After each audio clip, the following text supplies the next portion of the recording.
Hi friends, welcome to Rajani ಅಡುಗೆ. ಇವತ್ತು bread ಪಕೋಡಾನ ಯಾವ ರೀತಿ ಮಾಡೋದು ಅನ್ನೋದನ್ನ ಈ ವಿಡಿಯೋದಲ್ಲಿ ನೋಡೋಣ. ತುಂಬಾನೇ ಚೆನ್ನಾಗಿರುತ್ತೆ, ಟೇಸ್ಟಿಯಾಗಿರುತ್ತೆ. ಈವ್ನಿಂಗ್ ಟೈಮ್ ಸ್ನ್ಯಾಕ್ಸಿಗೆ ತುಂಬ ಚೆನ್ನಾಗಿರುತ್ತೆ. ಸುಲಭವಾಗಿ ಮನೆಯಲ್ಲೇ ಮಾಡಿಬಿಡ್ಬೋದು. ಮಕ್ಕಳಿಗೆ ಸಹ ತುಂಬ ಇಷ್ಟ ಆಗುತ್ತೆ. ಈಗ ನೋಡೋಣ ಇಂಗ್ರೀಡಿಯೆಂಟ್ಸ್ನ ಯಾವ ರೀತಿ ಮಾಡೋದು ಅಂತನ.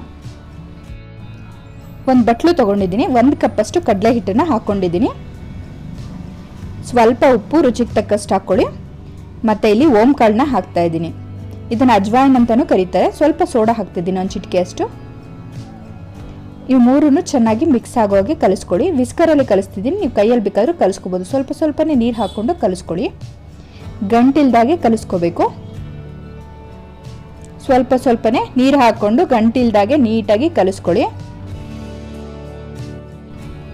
ಕಲಸಾಗಿದೆ, ಪೂರ್ತಿಯಾಗಿ ಗಂಟಿಲ್ದಾಗೆ ಕಲಿಸ್ಕೊಂಡಿದ್ದೀನಿ. ಈಗ ಒಂದು ಮಿಕ್ಸರ್ ಜಾರ್ ತೊಗೊಂಡು ಕೊತ್ತಂಬರಿ ಸೊಪ್ಪು ಮತ್ತು ಪುದೀನ ಸೊಪ್ಪು, ಹಸಿರು ಮೆಣಸಿನ್ಕಾಯಿ, ರುಚಿಗೆ ತಕ್ಕಷ್ಟು ಉಪ್ಪನ್ನ ಹಾಕ್ಕೋತಾ ಇದ್ದೀನಿ. ಕೊತ್ತಂಬರಿ ಸೊಪ್ಪು ಪುದೀನ ಸೊಪ್ಪನ್ನ ಸಣ್ಣದಾಗಿ ಕಟ್ ಮಾಡಿ ತೊಳೆದು ಇಟ್ಕೋಬೇಕು. ಇದನ್ನು ಗ್ರೈಂಡ್ ಮಾಡ್ಕೋತಾ ಇದ್ದೀನಿ, ರುಬ್ಕೊಂಡು ಇಟ್ಕೋಬೇಕು. ಈ ಪೇಸ್ಟನ್ನ ನಾವು ಬ್ರೆಡ್ಡಿಗೆ ಹಚ್ತಿದ್ದೀವಿ ನೋಡಿ. ಈ ರೀತಿ ನಾನೊಂದು ಬಟ್ಲಿಗೆ ತೆಗೆದಿಟ್ಕೊಂಡಿದ್ದೀನಿ. ತುಂಬಾ ಟೇಸ್ಟಿಯಾಗಿರುತ್ತೆ. ಈಗ ಬ್ರೆಡ್ ಸ್ಲೈಸಸ್ ತೊಗೊಂಡಿದ್ದೀನಿ, ಪೀಸಸ್ನ ಬ್ರೆಡ್. ಇದನ್ನೆಲ್ಲ ಈಗ ಸೈಡ್ಸ್ನ ಕಟ್ ಮಾಡ್ಕೊಳ್ಳಿ. ಇದರಿಂದ ಸೈಡ್ಸ್ನ ವೇಸ್ಟ್ ಮಾಡೋದಕ್ಕೆ ಹೋಗಬೇಡಿ, ಬ್ರೆಡ್ ಕ್ರಮ್ಸನ್ನು ಮಾಡ್ಕೋಬೋದು. ಅದರ ವಿಡಿಯೋ ಇದೆ ನನ್ನ ಚಾನಲಲ್ಲಿ, ನೀವು ಹೋಗಿ ನೋಡ್ಬೋದು. ಲಿಂಕ್ನ ಡಿಸ್ಕ್ರಿಪ್ಷನಲ್ಲಿ ಕೊಟ್ಟಿರ್ತೀನಿ. ಇದನ್ನು ತ್ರಿಕೋನಾಕಾರದಲ್ಲಿ ಕಟ್ ಮಾಡ್ಕೋಬೇಕು. ಈ ರೀತಿ ಕಟ್ ಮಾಡ್ಕೊಳ್ಳಿ. ನಿಮ್ಗೆ ಯಾವ ಶೇಪ್, ಬೇರೆ ಶೇಪ್ ಬೇಕಂದ್ರೂ ಬೇಕಾದ್ರೆ ಕಟ್ ಮಾಡ್ಕೋಬೋದು. ನಾನೆಲ್ಲ ಪೀಸಸ್ನು ಕಟ್ ಮಾಡಿ ಇಟ್ಕೊಂಡಿದ್ದೀನಿ. ಈಗ ಮಾಡಿಟ್ಕೊಂಡಿರೋಂಥ ಚಟ್ನಿನ ಇದಕ್ಕೆ ಸ್ಪ್ರೆಡ್ ಮಾಡ್ಕೋಬೇಕು, ಹಚ್ಕೋಬೇಕು ಮಧ್ಯದಲ್ಲಿ. ತುಂಬಾ ಟೇಸ್ಟಿಯಾಗಿರುತ್ತೆ. ಒಂದ್ಸತಿ ಟ್ರೈ ಮಾಡಿ. ದಿನ ಒಂದೇ ಥರ ಸ್ನ್ಯಾಕ್ಸ್ ತಿನ್ನೋದಕ್ಕಿಂತ ಈ ರೀತಿ ಡಿಫ್ರೆಂಟಾಗಿ ಮಾಡ್ಕೊಂಡು ತಿಂದರೆ ತುಂಬಾ ಟೇಸ್ಟಿಯಾಗಿರುತ್ತೆ. ಚಟ್ನಿನ ಈ ರೀತಿ ಹಚ್ಕೊಂಡು ಇನ್ನೊಂದು ಪೀಸ್ನ ಅದ್ರ ಮೇಲಿಟ್ಟು ಈ ರೀತಿ ಎಲ್ಲದನ್ನು ರೆಡಿ ಮಾಡಿ ಇಟ್ಕೊಳ್ಳಿ.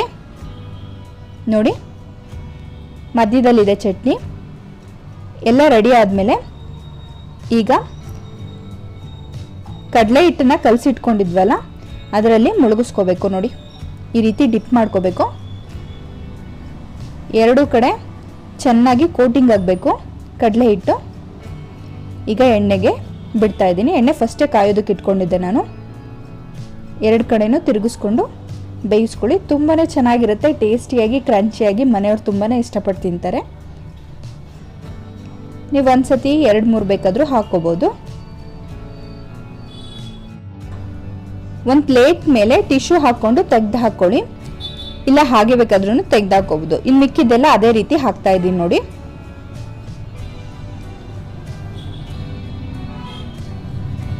ನೀವು ಇದೇ ರೀತಿ ಎಲ್ಲ ಬ್ರೆಡ್ ಪಕೋಡಗಳನ್ನು ರೆಡಿ ಮಾಡಿ ಇಟ್ಕೋಬಹುದು.